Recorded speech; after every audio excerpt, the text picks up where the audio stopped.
To draw a love letter, we need to draw a rectangle.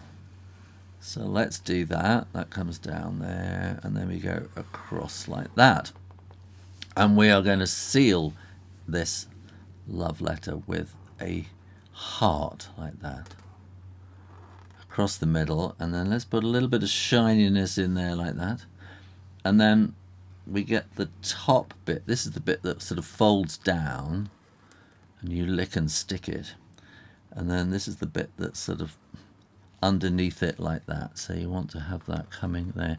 Don't quite get it all the way to the ends like that. And then maybe you could seal it with a kiss. And then all you have to do is colour it in. Thanks for watching and subscribing to Draw Stuff Real Easy so you can come back and do lots more drawings with me. And why not join me on Patreon, where you can get colouring sheets and lots more. Bye.